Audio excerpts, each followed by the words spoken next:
ಆನೇಕಲ್ನ Chandapura ಬ್ರಾಂಚ್ನ SBI manager Kannada ಮಾತನಾಡಲ್ಲ ಎಂದು ಉದ್ದಟತನ ತೋರಿದ್ರು. ಇದೀಗ ಉದ್ದಟತನ ಪ್ರದರ್ಶನ ಮಾಡಿದ್ದ ಮ್ಯಾನೇಜರ್ ಅನ್ನ ಜಾಗ ತೋರದೆ ನಿನ್ನೆ ಸಂಜೆ ವರ್ಗಾವಣೆ ಮಾಡಲಾಗಿದೆ. ಈ ಕುರಿತ ಡೀಟೇಲ್ಸ್ ಇಲ್ಲಿದೆ, ನೀವೇ ನೋಡಿ.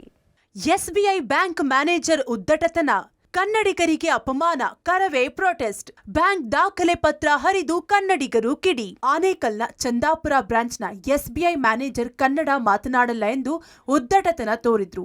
ಕರವೇ ಕಾರ್ಯಕರ್ತರು ಮ್ಯಾನೇಜರ್ ಇದ್ದ ಬ್ಯಾಂಕ್ ಹಾಗೂ ಪ್ರಧಾನ ಕಚೇರಿ ಮುಂದೆ ಘಟನೆ ಖಂಡಿಸಿ ಪ್ರತಿಭಟನೆ ಮಾಡಿ ಆಕ್ರೋಶ ವ್ಯಕ್ತಪಡಿಸಿದ್ರು. ಕೂಡಲೇ ಮ್ಯಾನೇಜರ್ನ ವರ್ಗಾಯಿಸುವಂತೆ ಆಗ್ರಹಿಸಿದ್ರು. ಇದೇ ವೇಳೆ ಪ್ರಧಾನ ಕಚೇರಿಯ ಜನರಲ್ ಮ್ಯಾನೇಜರ್ ಸುಶೀಲ್ ಕುಮಾರ್ಗೆ ಮನವಿ ಪತ್ರ ನೀಡಿದ ಕಾರ್ಯಕರ್ತರು ರಾಜ್ಯದ ಎಲ್ಲಾ ಬ್ರಾಂಚ್ಗಳ ಮ್ಯಾನೇಜರ್ಗಳು ಕನ್ನಡದಲ್ಲೇ ವ್ಯವಹಾರ ಮಾಡಬೇಕು, 1 ತಿಂಗಳಲ್ಲಿ ಎಲ್ಲರೂ ಕನ್ನಡ ಕಲಿಯಬೇಕು, ಇಲ್ಲದಿದ್ದರೆ ರಾಜ್ಯವ್ಯಾಪಿ ಎಲ್ಲಾ ಬ್ರಾಂಚ್ಗಳಿಗೂ ಮುತ್ತಿಗೆ ಹಾಕಬೇಕಾಗುತ್ತದೆ ಎಂದು ಎಚ್ಚರಿಕೆ ನೀಡಿದರು. ಪದೇ ಪದೇ ಈ ಎಸ್ಬಿಐ ಬ್ಯಾಂಕಿನ ಮ್ಯಾನೇಜರ್ಗಳು ಮತ್ತು ಸಿಬ್ಬಂದಿಗಳು ಕನ್ನಡದವರ ಮೇಲೆ ದೌರ್ಜನ್ಯ, ಯಾರೇ ಸಾರ್ವಜನಿಕರು ಹೋದಾಗ ಹಿಂದಿಯಲ್ಲೇ ಮಾತಾಡಬೇಕು, ನೀವು ನಮ್ಗೆ ಆದೇಶ ಇದೆ ಕೇಂದ್ರದಿಂದ, ದಬ್ಬಾಳಿಕೆ ಪದೇ ಪದೇ ನಮ್ಮ ಕನ್ನಡದ ಮೇಲೆ ದಬ್ಬಾಳಿಕೆ ಮಾಡ್ತಾ ಇದ್ದಾರೆ.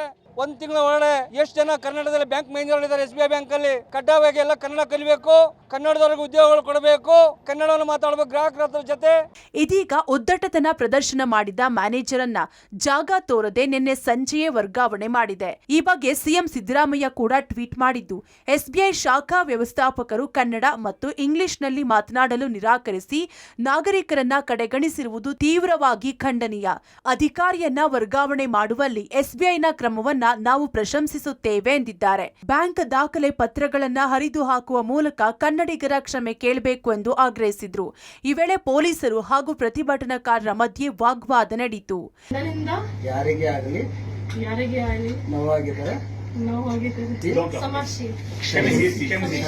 ಕನ್ನಡ ಅಲ್ಲಿ ವ್ಯವಹಾರ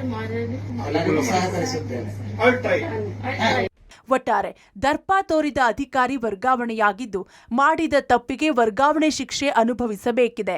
ಇನ್ನು ಮುಂದೆಯಾದ್ರೂ ಇಂತಹ ಉದ್ದಟತನ ತೋರುವ ಬಗ್ಗೆ ಆಡಳಿತ ಮಂಡಳಿಗಳು ಕೂಡ ಕಠಿಣ ಕ್ರಮಕ್ಕೆ ಮುಂದಾಗಬೇಕಿದೆ. Raghu Mariswamy, metro bureau, public TV, Bengaluru.